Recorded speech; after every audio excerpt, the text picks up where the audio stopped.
C'est la revue de l'année dans le monde du soccer avec Benoît Lavoie du site internet espacesoccer.com, la référence du soccer au Saguenay-Lac-Saint-Jean. Si vous voulez tout savoir sur le soccer local, régional et national, c'est le site espacesoccer.com qu'on suit. Salut Benoît! Salut Danny, salut à tes auditeurs. Oui, Benoît, d'abord on va parler de l'Impact de Montréal qui ont connu, si on se fie d'abord à l'objectif premier de Joey Saputo et de toute l'organisation de Ligue des Santé, c'était de faire les séries.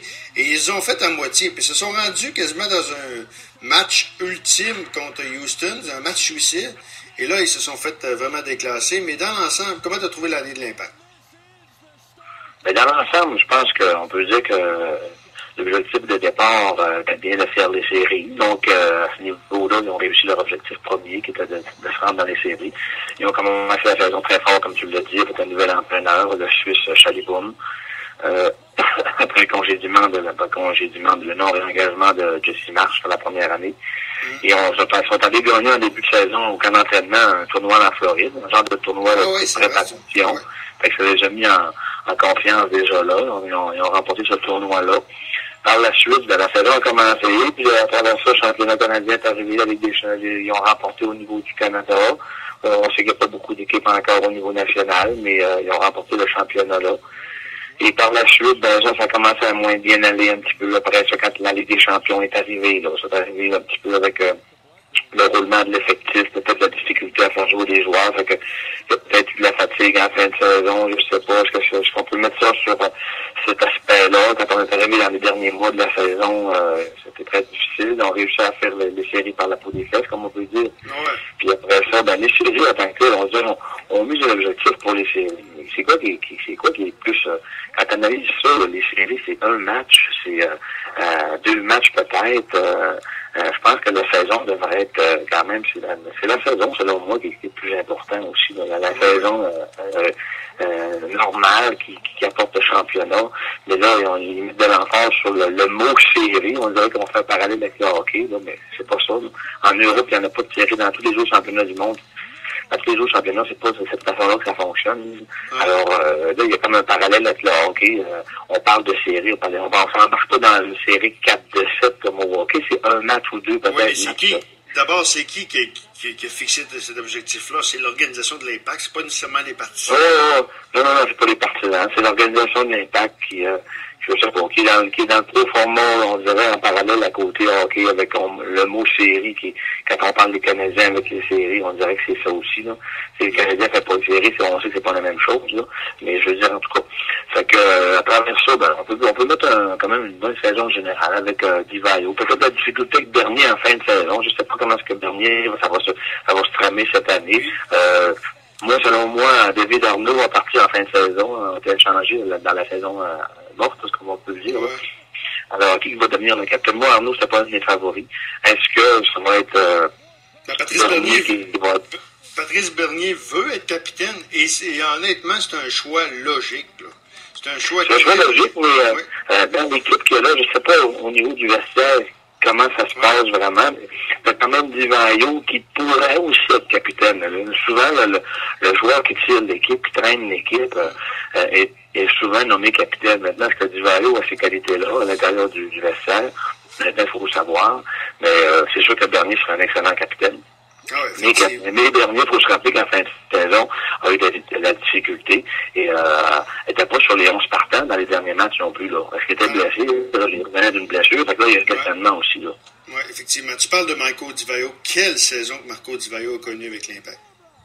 Lui, c'est lui et Mike Magee qui se sont vraiment lutté. Mike Magee du Fire de Chicago qui ont lutté pour le championnat des marqueurs de la MLS. Oui. C'est ça. Le championnat des marqueurs, il est dans les derniers matchs de saison, je crois, là. Ouais. Parce qu'il était égalité, puis Maggie a marqué un but dans le dernier match pour son équipe. Maintenant, c'est ça. Divayo, on était content d'apprendre qu'elle allait revenir cette saison. J'espère qu'il va y avoir un recrutement aussi. On en a parlé la semaine dernière avec le nouvel entraîneur qui va arriver. Maintenant, c'est des points d'interrogation. L'Impact, c'est quand même le groupe, le noyau, ça n'a pas changé beaucoup au niveau du groupe. Il y a aussi Nesta qui a arrêté ses crampons, qui a mis comme à sa carrière aussi. Nesta retourné en Italie près du AC Milan dans l'organisation. On n'en a pas entendu parler beaucoup non plus. Comme on n'a pas entendu parler non plus du fait que M. Chaliboum était non réengagé ou n'était plus. Ça, là, j'ai rien contre Frank Lopa, là, parce qu'on le connaît pas, c'est un gars, bon, on dit habitué de la MLS, mais avoue que l'impact, là, sont difficiles à suivre. Hein. La première année, c'est Jesse Marsh, semble-t-il, qui était très près de la MLS, connaît bien la MLS. Là, on ne l'a pas réengagé. Là, on dit, on va se tourner du côté européen. Marco Chalibom arrive. On voulait aller du côté européen. Puis là, maintenant, on revient avec Frank Lopez. 3 entraîneurs. Et surtout, moi, ce que j'en ai, c'est contre la façon que ça s'est fait.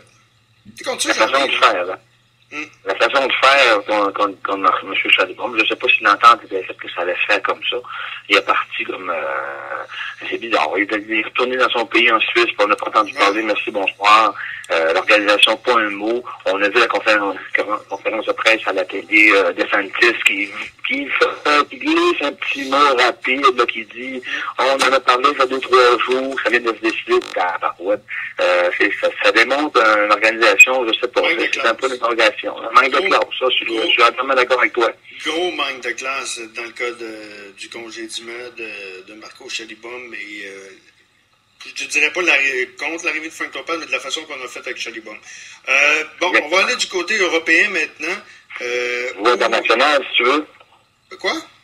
Niveau international un peu. Oui, on va aller du côté international. Et c'était qu'est-ce qui nous intéressait davantage, c'était la Ligue des champions, évidemment, en Europe ici. Et cette année, ça a été, on dirait, une finale totalement. Bayern Munich contre l'équipe d'allemande. Borussia Dortmund. Effectivement. Donc, ça a été cette finale-là qu'on a vue. Ça a démontré que cette année, l'année passée, le championnat allemand a haussé au niveau de la qualité. Ça fait connaître un peu plus le championnat allemand parce que tu te retrouves avec 2 clubs allemands en finale. Cette année, déjà, on annonce les 8e de finale pour cette année. Il y a 4 clubs allemands qui sont classés sur 16 équipes. C'est quand même excellent, c'est quand même beaucoup. Donc, ça démontre que le soccer, le football allemand est peut-être en avance un petit peu dans ces dernières années. Et avec le Bayern de Munich en tête de liste qui va disputer la finale, on sait de la Coupe des clubs aujourd'hui. Ah oui, effectivement. Et donc, c'est une belle finale. Et il y a un gars qui a connu une belle année, c'est Ribéry. Ribéry qui a été choisi le meilleur joueur de cette Ligue des champions-là. Thierry Ribéry. Franck Ribéry qui est finaliste au Ballon d'Or avec Cristiano Ronaldo puis Lionel Messi. On va le savoir en début janvier. Maintenant, si Ribéry remporte la Coupe des clubs, d'après moi, c'est Ribéry qui va être voté. On sait que le vote pour le Ballon d'Or, le FIFA Ballon d'Or, c'est donné par tous les entraîneurs des équipes nationales. Donc, on parle de presque 200, on parle de 200 votes là, et les entraîneurs et les capitaines de chaque équipe nationale. On parle, ça fait un vote de 400 personnes. Il y en a qui votent pas, là, mais parce qu'ils font pas le devoir de voter, mais on parle de 400 votes, presque 400 votes, donc, avec un total de pointage qui est établi. Et j'ai hâte de voir comment ça va se tramer. Messi a été blessé dans la dernière partie de l'année. Ronaldo a fait une bonne saison, mais au niveau des titres, il n'a pas remporté grand-chose. Même Messi est en avance sur ça, parce que Messi a remporté avec Barcelone le championnat de la saison. Ronaldo a connu un grand match lors des barrages pour la Coupe du Monde, mais à ce moment-là, je veux dire, le Portugal, c'est qu'ils se sont quand même rendus dans les barrages. Là. Ils se sont pas rendus automatiques dans leur pool, si tu veux. Là. Fait que et puis il n'a pas gagné grand titre, à part le niveau marketing, puis la marque, puis le produit Ronaldo, qui, en parenthèse, ça s'appelle le CR7, là, Cristiano Ronaldo, ce numéro. D'après moi, Ribéry devrait le remporter, surtout s'il remporte la Coupe du Monde des clubs. Ouais.